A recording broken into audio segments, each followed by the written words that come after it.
Maryam Nawaz wellness clinic के हवाले से, जिसमें आपको पता है कि विमेन हेल्थ पे बड़ा फोकस किया जा रहा है। 90 डेज की पेड मैटरनिटी लीव जो है वो पैसे ग्रांट करता है। मंथली जो उनकी सैलरी है उसका 6% जो है वो एम्प्लॉयर खुद से पे करता है पैसे को, खाली मजदूर के लिए नहीं है, this is for his family. नाज़रीन, मुआशरे की तरक्की उन्हीं लोगों की मरहूने मिन्नत होती है जो दिन रात मेहनत करके मईशत का पहिया घुमाते हैं, लेकिन अफसोस की बात यह है कि अक्सर यही मेहनत कश बुनियादी सहूलतों, ख़ास तौर पर सेहत, तहफ़्फ़ुज़, तालीम से महरूम रह जाते हैं। और इन्हीं मसाइल के हल के लिए कायम किया गया है Punjab employers social security institution, एक ऐसा इदारा जो मजदूर के पसीने की कदर जानता है और उसे ज़िंदगी की बुनियादी सहूलतें फराहम करता है।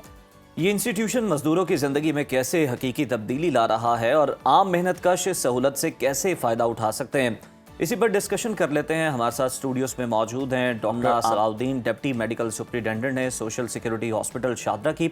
आपको खुशामदीद कहते हैं प्रोग्राम में। डॉक्टर साहिबा, सबसे पहले मैं बताएं कि Punjab employer social security institution का बुनियादी मकसद, मिशन क्या है, किस तरह मजदूरों को फैसिलिटेट किया जा रहा है? ये हमारे 1965 के Punjab employ social security act के तहत ये जो इदारा है, this was an autonomous body which came into being, और ये लोगों को माली मुआवनत फराहम कर रहा है, तिब्बी मुआवनत फराहम कर रहा है। उसके अलावा हमारे और कई सिस्टर इंस्टीट्यूशंस हैं जिनके साथ कोलैबोरेशन करके basically this is for the benefit of the end welfare of the मजदूर एंड हिज फैमिली। ओके। अच्छा डॉक्टर साहिबा, ख़वातीन के लिए इसमें क्या सहूलियात हैं? यकीनन वो मैटरनिटी बेनिफिट्स भी होते हैं, तो इस तरह की कौन कौन सी सहूलतें अवेलेबल हैं? ख़वातीन के लिए हमारे पास एक रीसेंट इनिशिएटिव एक इदारे ने लिया है, मरियम नवाज वेलनेस क्लिनिक के हवाले से, जिसमें आपको पता है कि विमेन हेल्थ पे बड़ा फोकस किया जा रहा है। वो एक हमारा बड़ा स्ट्रॉन्ग इनिशिएटिव है। उसके अलावा जो डिपार्टमेंट की तरफ से इनिशिएटिव एक और है maternity leave, paid maternity leave, 90 days की पेड मैटरनिटी लीव जो है वो पैसे ग्रांट करता है अपनी वर्क विमेन को। और उसके अलावा डिलीवरी से रिलेटेड जो फैसिलिटीज़ हैं, दौराने प्रेगनेंसी जितना भी एंटीनेटल विजिट्स हैं, चेकअप हैं, उनके लिए जो हीमेटैनिक्स हैं, जो कि तशखीस के लिए जो टेस्ट्स हैं, उसके अलावा फिर देन सर्जिकल फैसिलिटी या डिलीवरी की जो भी फैसिलिटी, बहुत सारी यानी फैसिलिटीज हैं, मुख्तलिफ शोबा जाते हैं जो सबको कवर कर रहा है। अच्छा डॉक्टर साहब, ये बताइएगा कि ये भी क्लियर कीजिएगा कि कौन से मजदूर जो हैं ये सोशल सिक्योरिटी हॉस्पिटल से इलाज करवा सकते हैं, और किसी के पास कार्ड है या नहीं है, अगर नहीं है तो किस तरह से हासिल किया जा सकता है, इसमें भी रहनुमाई। This is a very good question. पहले हमारे इंस्टीट्यूट जो था, हमारी तरफ से ये था कि आप कम से कम जिनके वर्कर्स 5 या मोर वर्कर्स हैं वो अपने आप को रजिस्टर करवाएं इस पैसे के साथ। लेकिन अब वो रिड्यूस करके नंबर 2 या 2 से ज़्यादा जिनके वर्कर्स हैं, they should get themselves affiliated with the PESSI. उसमें ये होता है कि हमारे ऑफिसर्स और हमारी टीम्स, मॉनिटरिंग टीम्स जाती हैं, उनको वहाँ पे असेस करती हैं,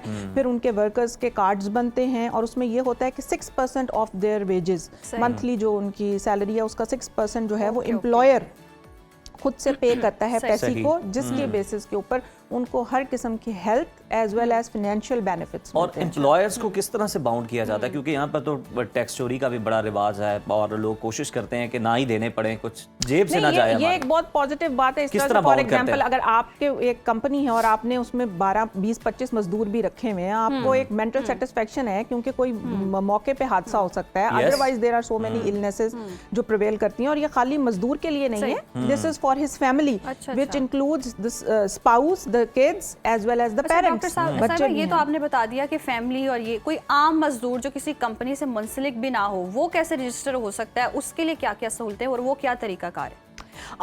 फिलहाल हम डायरेक्टली एक सिंगल पर्सन जो जैसे आपके वर्कर्स घर पे अपॉइंट करें काम करने के लिए, उनकी फिलहाल तो रजिस्ट्रेशन नहीं हो रही है, और उस पर हम मे बी इन फ्यूचर हम कुछ कर सकें। बट बेसिकली जो एम्प्लॉयर्स ने अपने पास एम्प्लॉयज़ रखे हैं, जैसे कि मैं आपको बता रही हूँ कि फैक्ट्री वर्कर्स हैं या छोटे लेवल का भी है, जैसे पहले 5 मिनिमल एम्प्लॉयज़ थे, लेकिन अब वो 2 पे कर दिए गए। यानी अगर आपकी एक दुकान ही है जिस पे आपने 2 से 3 लड़के काम करने के लिए या ख़वातीन रखी हुई हैं, तो आप उनकी रजिस्ट्रेशन करवा सकते हैं। और बेसिकली इसमें एम्प्लॉयर का बहुत फ़ायदा है कि उसका अपना पीस ऑफ माइंड है कि जो उसका एम्प्लॉई है at the time of any emergency, in case of any death, in case of any disablement, ठीक है, उसकी फैमिली और वो हिमसेल्फ सिक्योर्ड है। अच्छा डॉक्टर साहब ये बताइएगा कि ये जो सोशल सिक्योरिटी के हॉस्पिटल्स हैं इसमें जो कोई आम शहरी आता है जिसके पास कार्ड नहीं है या वो उस मजदूर तबके में फॉल नहीं करता लेकिन हकदार है, तो उसको किस तरह से डील किया जाता है, किस तरह से ट्रीट किया जाता है, उसका तरीक़ेकार क्या है? उसका तरीक़ेकार ऐसे है कि in case of any emergency अगर हमारे पास कोई एक्सीडेंट और ट्रॉमा का पेशेंट आता है, लैंड करता है हॉस्पिटल में, या कोई लेबरिंग पेशेंट इस तरह से लैंड करता है कि जिसको हम डिनाई नहीं कर सकते ह्यूमैनिटेरियन ग्राउंड पे भी हेल्थ फैसिलिटीज़, तो हमारा जो महकमा है उसमें ये प्रोविजन है कि हम उनको बिना रजिस्ट्रेशन के भी हेल्थ फैसिलिटीज़ प्रोवाइड करें। ठीक है। अच्छा, ये भी हम देखते हैं बहुत सारे केसेस ऐसे हैं जिसमें माजूरी भी होती है, किसी की वफात हो जाती है, उस सूरत में क्या क्या सहूलतें प्रोवाइड की जाती हैं? माजूरी या वफात की सूरत में भी है multiple financial assistance programs, like हम डेथ ग्रांट देते हैं, डिसेबलमेंट ग्रेजुटी है, कंप्लीट डिसेबलमेंट पेंशन है, और उनके लवाहिकीन के लिए और मज़ीद बेनिफिट्स की सूरत में जैसे कोई सिकनेस अलाउंस है अगर हॉस्पिटल में किसी ट्रीटमेंट के लिए एडमिट हुए हुए हैं, विडोज़ के लिए हमारे पास इद्दत अलाउंस है।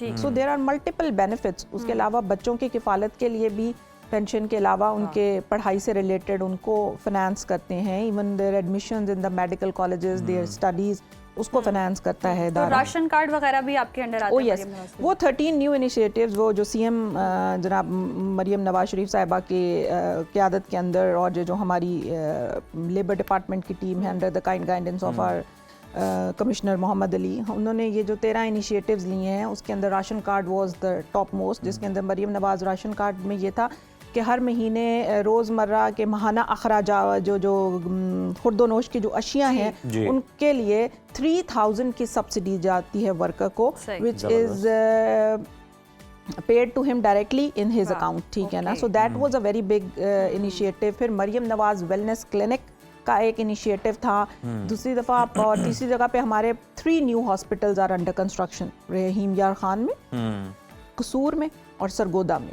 और जो ऑलरेडी एस्टैब्लिश्ड हॉस्पिटल्स हैं उनकी अपलिफ्टिंग हो रही है, उनके अंदर equipment purchase, that is all being doctor साहब बड़ा state of the art hospital हैं और बड़ा अच्छा इलाज मुआलजा जो है फराहम किया जा रहा है। तो ये बताइए कि ये जो फंड्स हैं ये गवर्नमेंट की तरफ से ही होते हैं या ये फिर आपका डिपार्टमेंट खुद से भी जनरेट कर रहा होता है? जिस तरह से हम कुछ हॉस्पिटल्स का मॉडल देखते हैं कि वो शाम में कुछ इस तरह के उन्होंने प्राइवेट क्लिनिक शुरू किए होते हैं, डॉक्टर्स शाम में भी बैठते हैं, फीसेस ली जाती हैं, उसमें डॉक्टर्स को भी हिस्सा मिलता है, हॉस्पिटल को भी मिलता है। कुछ और भी तरीक़ेकार हैं जैसे आप फंड्स जनरेट करते हैं या ये गवर्नमेंट की तरफ से ही होता है सारा? नहीं, it's not from the government. ठीक है, गवर्नमेंट इसको फाइनेंस नहीं कर रही है। जैसे कि मैंने आपको बताया कि जो वर्कर्स हम रजिस्टर करते हैं 6% of their salary is paid by the employer. 6% of their monthly salary is paid by the employer to the department, जिसकी हमारे में एक कलेक्शन डिपार्टमेंट भी है ना, in addition to provision of services जो हमारा कलेक्शन करता है। अपार्ट फ्रॉम दिस हमारे पास डिफरेंट मैकेनिज्म्स है फॉर जनरेशन ऑफ फंड्स, जिसके अंदर इंडिपेंडेंट प्राइवेट प्रैक्टिस जो आप इवनिंग में बात करें उसमें हमारे स्पेशलिस्ट्स को, कंसल्टेंट्स को ये फैसिलिटी है कि वो हॉस्पिटल प्रेमिसेस में ही इवनिंग टाइमिंग को यूटिलाइज करके अपनी प्राइवेट प्रैक्टिस कर सके। उसमें वही जो पब्लिक सेक्टर के अंदर भी 70-30 या जो शेयरिंग बेसिस होती है उसके ऊपर हॉस्पिटल में भी फंड्स जनरेट होते हैं और उनकी अपनी प्राइवेट प्रैक्टिस भी चलती रहती है। So this is the way बहुत ज़बरदस्त काम जारी भी है। और मरियम नवाज की अगर हम बात करें तो वो तो फलाही कामों में बहुत पेश है, आवाम के लिए बहुत ज़्यादा सहूलियात फराहम कर रही है। बल्कि आपको मैं ये एक पॉइंट भी ऐड करना चाहूँगी कि must be knowing about this कि हमारा इवनिंग ओपीडी का इनिशिएटिव भी है। वाली थी कि ओपीडीज के हवाले से वो क्या आगे इवनिंग ओपीडी का एक इनिशिएटिव है जो कि जुलाई 2025 से स्टार्ट हुआ है, जिसके अंदर पहले सिर्फ 8 से 2 बजे तक आउट पेशेंट डिपार्टमेंट पेशेंट्स की नीड को कैटर करता था और फ्रॉम 2 o'clock ऑनवर्ड्स हमारे पास इमरजेंसी डिपार्टमेंट होता था। बट अब मरीजों ही को फैसिलिटेट करने के लिए दोपहर 2 बजे से लेकर शाम 8 बजे तक ओपीडी आउट पेशेंट डिपार्टमेंट के टाइमिंग्स को एक्सटेंड कर दिया गया है, जिसमें हमारे कंसल्टेंट्स बैठते हैं और वो पेशेंट्स जो कि सुबह के वक्त नहीं आ सकते, छुट्टी और ये मसलों के हिसाब से, और दूसरी बात है कि सुबह मॉर्निंग की शिफ्ट के ऊपर प्रेशर और लोड भी कम हो गया है क्योंकि कुछ मरीज उसी में से ही इवनिंग शिफ्ट में आना प्रेफर करते हैं, तो उनको आप ज़्यादा तसल्ली से भी देख सकते हैं। ज़ाहिर है पेशेंट डॉक्टर लोड भी कम हो गया। सो ये एक बहुत बड़ा इनिशिएटिव है। मजदूरों की फलाह बहबूद के लिए ये इदारा तो सरगर्म है, और कौन कौन से प्रोजेक्ट्स हैं, इनिशिएटिव हैं जो कि लिए गए हैं या लिए जा रहे हैं इन फ्यूचर? रिगार्डिंग पैसे के हवाले से अगर आप बात करना चाहते हैं पैसे के हवाले से देखें, अब तो आप हमारे जो डिपार्टमेंट है इसने जॉइंट वेंचर किए हैं मुख्तलिफ इदारों के साथ। अगर आप वर्ल्ड में देखें इंटरनेशनली तो आप देखें जॉन हॉपकिंस के साथ एक जॉइंट वेंचर है, रूमेटिक हार्ट डिजीज़ का एक सेंटर जो है that is under construction 60 bedded. उसके अलावा इन्होंने इंटरनेशनल लेबर ऑर्गेनाइजेशन ILO के साथ MOU साइन किया है, and that is for the health of the health care providers. Basically जो हेल्थ केयर प्रोवाइडर्स मरीजों को हेल्थ केयर प्रोवाइड कर रहे हैं, उनकी अपनी फिजिकल और मेंटल हेल्थ। उसके अलावा health services academy which is the only institution in Pakistan with grant degrees, उसके साथ MOU हुआ है और हमारे डॉक्टर्स की ट्रेनिंग है apart from the health care provision academic level के ऊपर, interpersonal relationship, communication skills and all these things. Okay doctor साहिबा, यकीनन बहुत ज़बरदस्त काम हो रहा है। हम ये भी देखते हैं कि बहुत सारे मजदूरों के साथ वर्क प्लेसेस पर ज़्यादती बहुत होती है, ज़्यादा काम करवाया जाता है और डेली वेजेस के अगर हिसाब से हम देखें तो वो भी उनके हुकूक कहीं ना कहीं सल्ब हो रहे होते हैं। उस हवाले से भी कोई ना कोई इकदाम किए जा रहे हैं कि उनको ज़्यादा से ज़्यादा जो है सहूलियात। आपकी यहाँ लेबर डिपार्टमेंट की डोमेन है? नहीं, मेरे ख्याल में ये लेबर डिपार्टमेंट की डोमेन है, क्योंकि ये हमारे हॉस्पिटल से इसका कोई रिलेटेड, लेकिन definitely wherever there is some kind of harassment और कुछ रिपोर्ट हो रहा है तो डेफिनेटली CM पंजाब की टीम, मॉनिटरिंग टीम इतनी स्ट्रॉन्ग है कि वो there and then they take notice of the issue and get it fixed. जैसे कि मजदूरों की सैलरी को भी इन्हांस किया गया जो कि पहले कम थी, और फिर they have the monitoring teams जो जाके छापे मारती हैं and they look into the matter. आप डिपार्टमेंट के पास भी कोई इम्प्लीमेंटेशन की अथॉरिटी है? हमारे पास इस तरह से डायरेक्ट इम्प्लीमेंटेशन की अथॉरिटी तो नहीं है, but definitely we are in liaison, PESSI जो है in liaison with those monitoring teams. अगर हमारे तक कोई शिकायत पहुंचती है तो डेफिनेटली वो कन्वे कर देते हैं, कन्वे करते हैं एंड वी फॉलो इट कि the action has been taken. अगर हेल्थ से रिलेटेड बात करें तो कैंसर के पेशेंट्स के लिए क्या बड़ा महंगा इलाज है, बहुत महंगा इलाज। ओ यस, कैंसर जो ऑन्कोलॉजी जो है उसमें आप देखें कि हमारा पंजाब में मुल्तान रोड के ऊपर सोशल सिक्योरिटी टीचिंग हॉस्पिटल है, उसके अंदर there is a big oncology unit. हमारे पास ऑन्कोलॉजिस्ट मौजूद हैं और ऑन्कोलॉजी के हवाले से जितनी भी कैंसर की अद्वियात हैं, जो ट्रीटमेंट हैं, जिसमें कीमोथेरेपी है, रेडियोथेरेपी है, that is available there in there then within the premises of the hospital. ठीक है, और इसके अलावा आपको जो तशखीस के लिए यानी डायग्नोसिस के लिए जो आपको CT स्कैन है, MRI है, गैमा स्कैन है, बोन डेंसिटी स्कैन्स है, all these facilities are available with in PESSI. ठीक है, और मरीज़ों को जो बेसिकली तो मैक्सिमम हम प्रोवाइड करते हैं ट्रीटमेंट, और अगर कोई ट्रीटमेंट बिल फर्ज it's of recent advances and it is not available in पेसी बट इन गवर्नमेंट अवेलेबल है, तो उसके लिए हम पेशेंट को रेफर करते हैं और रीइम्बर्स करते हैं, मेक श्योर करते हैं कि जो भी उसका खर्चा होगा that whole expense is being borne by the department. अच्छा, मुल्तान रोड पे जो आपका हॉस्पिटल है सोशल सिक्योरिटी का, उसमें तो हमें कार्डियक का नज़र आता है, उसके अलावा कहाँ पर जो दिल का आर्जा है उसके हवाले से ट्रीटमेंट जो है वो प्रोवाइड किया जा रहा है? कौन कौन से हॉस्पिटल्स हैं जहाँ पर ये फैसिलिटी मौजूद है सोशल सिक्योरिटी के?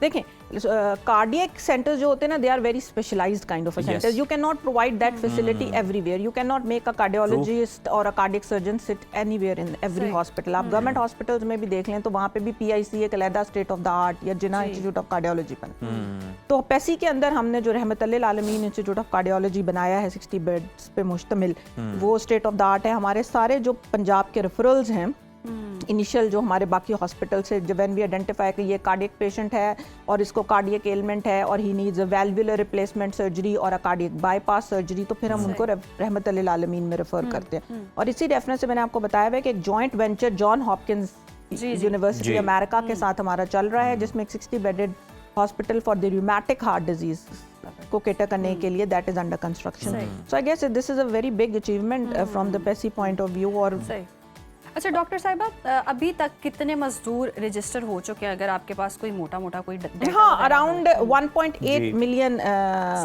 सिक्योर्ड वर्कर्स आर देयर जो कि हमारे पैसे के साथ रजिस्टर्ड हैं, और अगर आप उनके फैमिली मेंबर्स को देखें तो दैट मेक्स अराउंड 8.7 मिलियन। ठीक है, जिनको हम तिब्बी सहूलियात फराहम करते हैं, मेडिकल एज वेल एज बाकी जो आपको मैंने बताया कि उसमें डेथ ग्रांट है, मैरिज ग्रांट है, इवन आप हज बैतुल्ला का जो सफ़र है, will we have the lucky draws for that, हम अपने उनको भेजते हैं। मरीज़ों के बच्चों के तालीमी वज़ाइफ हैं शामिल हमारे पास। उसके अलावा इद्दत के बेनिफिट्स, मतलब खातून को हम अच्छा तालीमी वज़ाइफ की बुनियादों पर भी कुछ ना कुछ सहूलतें प्रोवाइड की जाती हैं? एग्जैक्टली हमारी एक सिस्टर ऑर्गेनाइजेशन है वर्कर्स वेलफेयर बोर्ड की, है ना, उसमें उसके तहत हमारे स्कूल्स हैं जिनमें उनको एजुकेशनल असिस्टेंस फराहम की जाती है बच्चों को और बच्चियों को, और फिर उन मेरिट के ऊपर स्कॉलरशिप्स हैं जिनको में हम उनको आला तालीम के लिए मेडिकल कॉलेजेस में, यूनिवर्सिटीज़ में, और जो उसका जितना भी खर्चा है वो महकमा बेयर करता है। अच्छा डॉक्टर साहब, अब ये जो भट्टों पे काम कर रहे होते हैं मजदूर, ये भी सोशल सिक्योरिटी के पास रजिस्टर्ड हैं? और एक चीज़ मुझे और बताइएगा कि जो मालिक है उसको आपके पास आना होता है या आपकी टीम्स भी जाके उन्हें कहती हैं कि आपको लाजमी हमारे साथ रजिस्टर्ड होना पड़ेगा अपने वर्कर्स की वेलबींग के लिए? बिल्कुल, it's a mutual kind of a thing, ठीक है ना। हमने जो मॉनिटरिंग टीम्स अपनी बनाई हुई हैं, जो कलेक्शन टीम्स बनाई हुई हैं, उसमें हमारे ऑफिसर्स और उनके सबऑर्डिनेट्स हैं, वो they go, they visit, they inspect, they convince them.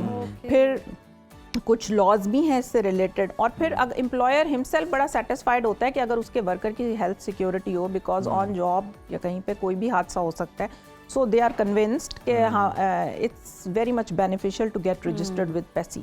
और फिर वो जो हमारी मॉनिटरिंग और कलेक्शन टीम्स हैं, they make sure from the point of view of workers के उनकी रजिस्ट्रेशन हो और फिर प्रोविजन ऑफ फैसिलिटीज़ हों, और it's a mutual kind of a thing, I guess it's a benefit for win win situation from both sides, ठीक है ना। वरना अगर एक एम्प्लॉयर के 2-3 एम्प्लॉइज जख्मी हालत में या बीमारी में छुट्टी कर रहे हैं, उनका खर्चा है, तो who has to bear all those expenses. Mutual है और उनका भी फायदा है, उनका भी फायदा है, और फिर जाहिर है मजदूर का तो फायदा है, और मजदूर ही की तो बेसिस पे पाकिस्तान है, यकीनन मजदूर की बेस पर ही तो सब मामले चल रहे हैं। मईशत का पहिया जो है मजदूरों के सर पे ही चल रहा है।